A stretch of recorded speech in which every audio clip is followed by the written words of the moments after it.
नमस्कार मित्रांनो. राष्ट्रवादी काँग्रेसचे अध्यक्ष शरद पवार यांच्या विरुद्ध लांगुल चालण्याचे आरोप काही नवीन नाही आहेत. भाजप अशा प्रकारचे आरोप नेहमीच करते.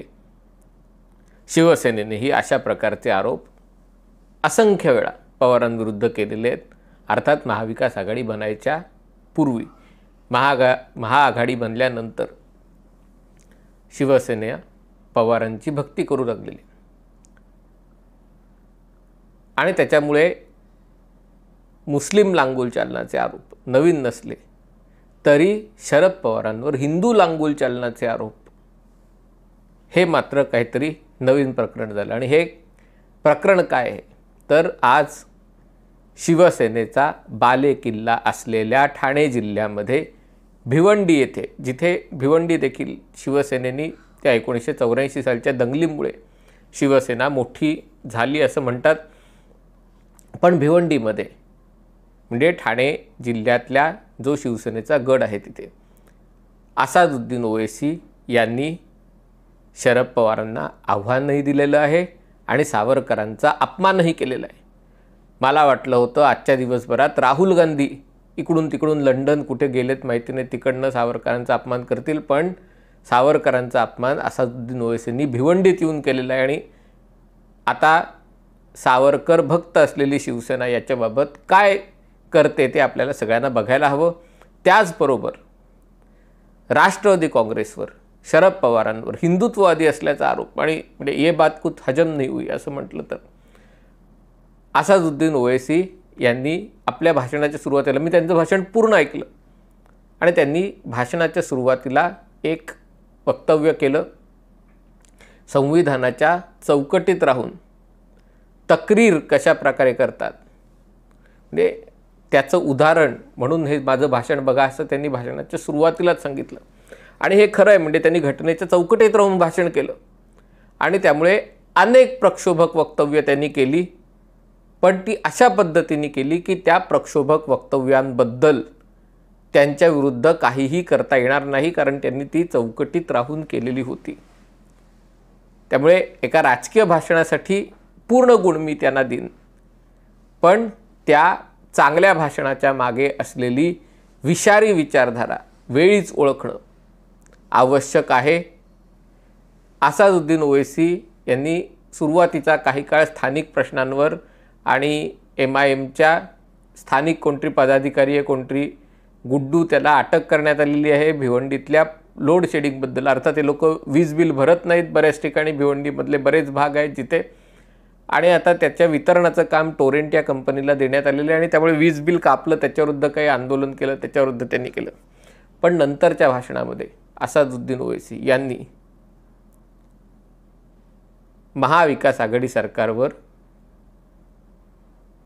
जातीयवादाचा आरोप केला, धर्मांधतेचा आरोप केला, आणि त्यांनी शरद पवारांवर आरोप केला की जे शरद पवार संजय राऊतांची पाठराखण करण्यासाठी पंतप्रधान नरेंद्र मोदींना भेटू शकतात, ते शरद पवार नरेंद्र मोदींकडे नवाब मलिक यांची पाठराखण करत नाहीत. याचं कारण म्हणजे नवाब मलिक मुसलमान आहेत आणि संजय राऊत हिंदू आहेत. आणि म्हणून म्हणजे राष्ट्रवादी काँग्रेस पक्ष आपल्याच पक्षातील मुस्लिम मंत्र्याला वाऱ्यावर सोडतो, पण दुसऱ्या पक्षातील हिंदू नेत्याला, संजय राऊत नेते आहेत असं त्यांना वाटत असेल आणि महाराष्ट्रातल्या तमाम TV चॅनलला वाटत असेल, पण ठीक आहे, म्हणजे एका हिंदू नेत्याला वाचवण्यासाठी शरद पवार मोदींना भेटतात. आणि याचा अर्थ राष्ट्रवादीचे दाखवायचे दात वेगळे आहेत आणि खायचे सुळे वेगळे आहेत. राष्ट्रवादी काँग्रेस मुसलमानांच्या विरोधात आहेत, हा आरोप त्यांनी केला. इंटरेस्टिंग आहे. दुसरा आरोप, त्याच्यामध्ये महत्त्वाचा आरोप त्यांनी केला, त्याच्यामध्ये त्यांनी हा सगळा काशी विश्वनाथ, अयोध्या या सगळ्या मुद्द्यांवर मत व्यक्त केलं. हे मत व्यक्त करताना त्यांनी सरळ सरळ मुघलाईचं समर्थनही केलं. म्हणजे मागे जेव्हा MIMचे नेते पदाधिकारी औरंगजेबाच्या कबरीवर प्रार्थना करायला गेले होते, तेव्हा असं एक सांगण्यात आलं होतं की ते त्या कुठले तरी तिथले संत आणि काय पीर वगैरे आहेत त्यांच्या ठिकाणी गेले होते. तिकडे औरंगजेबाची कबर होती आणि तिथे जाऊन त्यांनी प्रार्थना केली. पण आज त्यांनी सरळ सरळ महाराष्ट्राला नागवणाऱ्या, महाराष्ट्राला ओरबाडणाऱ्या, महाराष्ट्राला लुटणाऱ्या मोगलाईचं अप्रत्यक्षपणे समर्थन केलं. त्याचा तर्क काय ते ऐकून घ्या. म्हणून म्हटलं ओवेसीचं भाषण नीट ऐकावं लागतं. त्यात प्रचंड विष असतं, पण ते विष शुगर कोटेड असतं आणि त्याच्या आतला मुद्दा काय ते समजून घेणं आवश्यक आहे. ओवेसीचं म्हणणं होतं की आता तुम्ही सगळा आवाज करताय की मुघलांच्या काळात अमुक झालं, मुघलांच्या काळात तमुक झालं. म्हणजे मुघलांच्या काळात जी काही नासधूस झाली, देवळं पाडण्यात आली, लोकांचं धर्मांतरण करण्यात आलं, महिलांच्या आबरूवर हात घालण्यात आला, अनेक गोष्टी झाल्या. पण ओवेसीचं म्हणणं आहे की या देशात कायम हेच चालू आहे. 65,000 वर्षापूर्वी आफ्रिकेतनं लोक भारतात आले. 65,000 वर्षापूर्वी आफ्रिकेतनं कुठून लोक आले मला माहिती नाही, कारण जी काही गोष्ट होमोसेपियन्सची वगैरे त्यांनी ऐकली असेल, वाचली असेल, ती काही लाख वर्षापूर्वीची, काही हजार वर्षापूर्वीची नाही आहे. पण ओवेसींच्या मते 65,000 वर्षापूर्वी आफ्रिकन लोक आले, त्याच्यानंतर आर्य लोक भारतात आले, त्याच्यानंतर आसियान देशातनं म्हणजे पूर्वेकडनं लोक भारतात आले आणि या लोकांनी मिळून देशातले मूळ निवासी आहेत. आणि ते कोण आहेत मूळ निवासी? तर दलित आणि आदिवासी. या लोकांना त्यांनी दक्षिणेकडे ढकललं, त्यांनी गुलाम बनवलं वगैरे वगैरे. आणि त्याच्यामुळे तुम्ही जर मुघलांना नावं ठेवणार असाल, जर तुम्ही मुघलांना दोष देणार असाल, तर 4 बोटं तुमच्याकडे आहेत, कारण दोष देणारे तुम्ही सगळे आर्य आहात. तुम्ही मूल निवासींवर जो अन्याय केला आहे त्याचा उल्लेख त्यांनी केला. नंतर हे आता नवीन महाराष्ट्रात नवीन फॅड सुरू झालं आहे. म्हणजे हे याच्या मागे कोण मोठा विचार करणारे जाणते वगैरे नेते कोण आहेत मला माहिती नाही याच्या मागे. पण हे अचानक आता नवीन सुरू झालं आहे की महाराष्ट्रातल्या मंदिरांच्या खाली बुद्ध मंदिर आहेत आणि त्यामुळे जर अयोध्या, काशी, मथुरेप्रमाणे महाराष्ट्रातल्या मंदिरांच्या खालीही संशोधन करावं आणि तिथे बुद्ध मंदिरं, त्यांना बुद्ध मंदिरं घोषित करावं वगैरे अशी कोणतरी टूम सोडली. त्याचाही संदर्भ ओवेसींनी आजच्या भाषणात घेतला आणि त्यांनी सांगितलं की कशा प्रकारे भारतामध्ये बौद्ध लोकांच्या, हजारो लोकांच्या हत्या करण्यात आलेल्या आणि त्या हत्या करणारे कोण होते? तर बहुधा हिंदू किंवा ब्राह्मण होते. तिसरा मुद्दा त्याच्यात त्यांनी सांगितला, त्याच्यात त्यांनी स्वतःचा उल्लेख केला. ही वस्तुस्थिती आहे. ओवेसी यांचे पूर्वज असं म्हणतात महाराष्ट्रातल्या औश्यातनं आलेले आहेत आणि ते औसेकर बहुधा ब्राह्मण असावेत असं म्हटलं जातं. पण आमचे पूर्वज काही ब्राह्मण नाही आहेत. त्यांनी त्यांच्या वडिलांचं, आजोबांचं, पणजोबांचं नाव सांगितलं आणि त्यांनी काय सांगितलं? आमचे पूर्वज बाबा आदम आहेत. आणि आमचे म्हणजे फक्त ओवेसीची नाही, देशातल्या सगळ्या मुसलमानांचे पूर्वज बाबा आदम आहेत असं त्यांनी. आता हे बाबा आदम कोण आहेत? तर बाबा आदम हा म्हणजे ॲडम आणि ईव, जे ज्यू लोक असतील, ख्रिश्चन लोक असतील, यांच्या ज्या श्रद्धा आहेत की देवानी हे जग 6 दिवसात तयार केलं आणि ते जग तयार केलं तेव्हा त्यांनी एक पुरुष तयार केला, एक स्त्री तयार केली आणि मग ते सफरचंद खायला दिलं आणि त्या पुरुषापासनं म्हणजे त्या आदमपासनं, आदी मानव आदम, त्याच्यापासनं जी प्रजा झाली त्याला आदमी म्हणतात आणि त्यामुळे त्याला ॲडम म्हणतात. किंवा तर ते देशातले सगळे मुसलमान हे पश्चिम आशियातल्या म्हणजे, आणि त्याच्यातही प्रत्यक्षात नाही, काल्पनिक कथेमध्ये देवानी तयार केलेल्या आदम त्याचे वंशज आहेत. त्यामुळे इथल्या लोकांच्या भारतीय वंशाशी त्यांचा काहीही संबंध नाही असं एक वक्तव्य. म्हणजे बघा, त्यांनी ओवेसींचं भाषण म्हणून म्हटलं नीट ऐका, किती विषारी वक्तव्य आहेत पण किती गोड भाषेत आणि असं लोकांना भुरळ पडेल अशा प्रकारचे वक्तव्य. म्हणजे इथल्या देशातल्या मुसलमानांचे पूर्वज अरबस्थानातनं किंवा त्यांच्या काल्पनिक कथेतनं, मिथक कथेतनं आलेले. या देशामध्ये मुघलांनी हिंसाचार केला म्हणणाऱ्यांनी या देशात आर्यांनी काय केलं, इतरांनी काय केलं, इराणी लोकांनी काय केलं, म्हणजे तुम्ही स्वतःच इथले नाही आहात, तुम्ही बाहेरचे आहात असं सांगून बुद्धिभेद करण्याचा प्रयत्न केला. आणि तिथले जे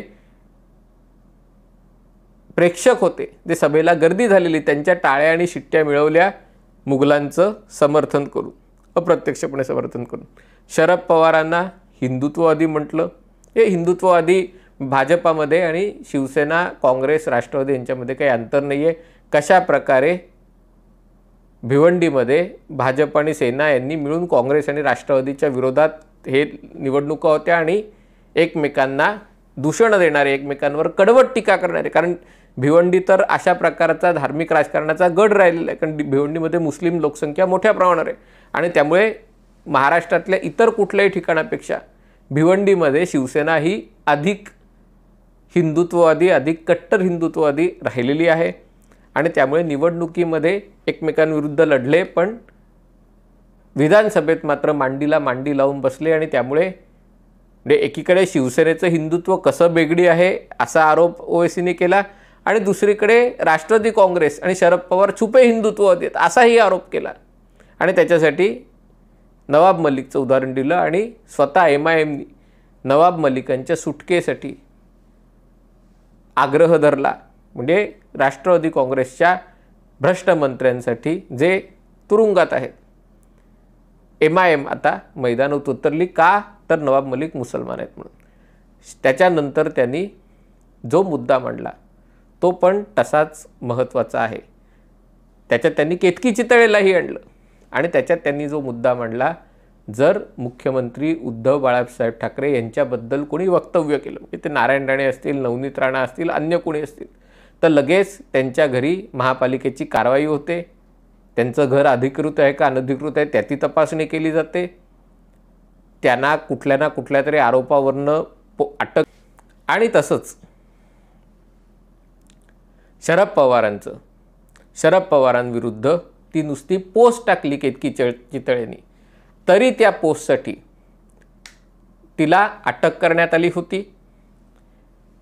पण दुसरीकडे मात्र भाजपाच्या प्रवक्त्या नुपूर शर्मा, हे परवा का तेरवा कधीतरी टाइम्स नाऊवर झालं आणि त्याच्यामध्ये मुद्दा असा होता की कोणतरी ती चर्चा सुरू होती ज्ञानवापी मशिदीबद्दल आणि तेव्हा त्या आर्ट न्यूजच्या म्हणजे जो कोणी तिथला प्रतिनिधी होता त्यांनी टीका केली होती आणि ती टीका करता करता त्यांनी ज्ञानवापी मशिदीच्या परिसरात सापडलेल्या शिवलिंगाबद्दल अपमानकारक वक्तव्य केलं, हिंदूंच्या भावना दुखावतील असं वक्तव्य केलं आणि त्याला उत्तर देताना नुपूर शर्मा यांनी इस्लामचे प्रेषित मोहम्मद यांच्या वैयक्तिक आयुष्याबद्दल, यांच्या लग्नाबद्दल तशाच प्रकारचं वक्तव्य केलं आणि या वक्तव्यासाठी त्या नुपूर शर्मा यांना अटक करण्यात येत नाही आहे. त्याच्याबद्दल म्हणजे त्यांनी मोदींना तर दोष दिलाच, भाजपांना दोष दिलाच आणि वर सांगितलं की भाजप अशा लोकांना आणखीन मोठं करेल. पण दुसरीकडे त्यांनी शरद पवार आणि उद्धव ठाकरे यांनाही त्याच्यामध्ये ओढलं की जर शरद पवारांबद्दल काही बोललं की त्या केतकी चितळेला अजूनपर्यंत या ना त्या आरोपाखाली तुरुंगात टाकलं आहे, उद्धव ठाकरेंविरुद्ध बोललं की तुरुंगात टाकलं जातं, पण प्रेषित मोहम्मदांबद्दल आक्षेपार्ह वक्तव्य करूनही शिवसेना आणि राष्ट्रवादी शांत आहेत. याचं उत्तरही त्यांनी शिवसेना आणि राष्ट्रवादीकडे मागितलं. हे इंटरेस्टिंग आहे.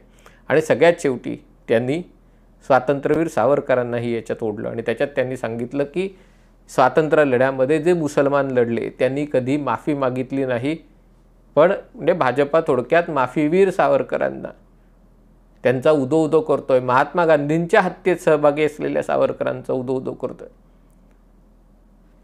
आणि अगदी 9:59 त्यांनी भाषण संपवलं. हे भाषण नीट ऐकलं पाहिजे, कारण एकीकडे तुम्हाला PFI सारख्या संघटना आहेत, एकीकडे तुम्हाला टेलिव्हिजन चॅनलवर प्रक्षोभक वक्तव्य करणारे लोक आहेत की ज्यांच्यातला विकार सहज ओळखता येतो. पण असादुद्दीन ओवैसी बोलताना सामान्य लोकांचे प्रश्न मांडतोय असं दाखवतात. तुमच्या बुद्धीला आणि तुमच्या तर्काला ते आव्हान देतात, कारण ते एक वकील आहेत आणि वकील म्हणून ते हे करू शकतात. पण हे करता करता ते असा प्रश्न विचारतात ज्याच्यामुळे लोकांच्या मनात एक द्वेषाची भावना तयार होईल.